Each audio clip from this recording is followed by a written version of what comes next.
C'est décidé, nous mettons le cap sur Boko. Mon village à Djolougou n'a rien de moins que Boko. Nous avons tous les mêmes problèmes d'eau, ici dans le Vaud. C'est une injustice.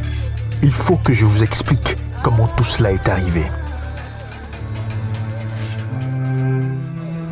Mon village à Djolougou, c'est sur la colline. Vous avez l'impression que vous gravissez plutôt une montagne, surtout lorsque vous êtes obligé d'observer la corvée d'eau potable. Se rendre à Enfoin, 4 km à l'est, ou à Vaughan, 6 km à l'ouest. Récemment, des gens se réclamant des services de l'eau sont venus nous entretenir sur l'imminence d'un projet dans notre milieu. Et depuis, nous avons gardé espoir.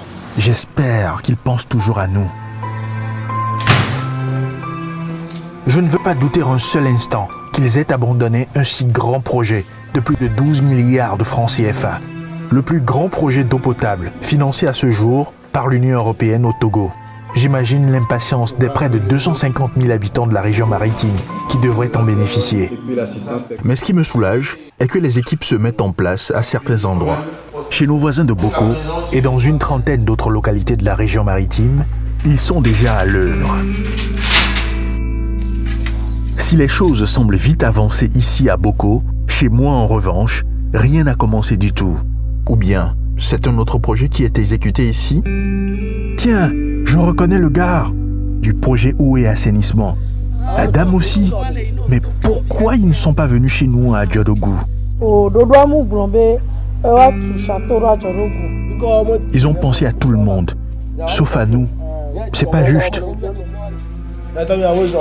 Je ne peux m'empêcher d'exposer à ma communauté d'Adjolougou ce que je considère comme étant une injustice envers nous.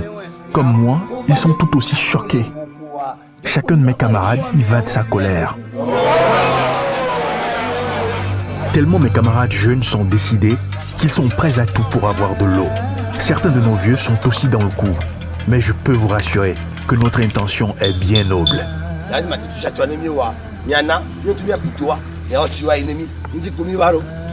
Ils ont compris tout de suite qu'on vient en paix et non pour leur faire la guerre. Nous avons réussi à faire les premières fouilles sur une distance de 200 mètres pour le compte de la première journée. Notre village est encore à 2 km. Qu'à cela ne tienne, c'est le premier coup de pioche qui compte, mais aussi le premier tuyau. À tous ceux qui ont soif à Djolougou, nous pouvons enfin leur dire que l'eau arrive.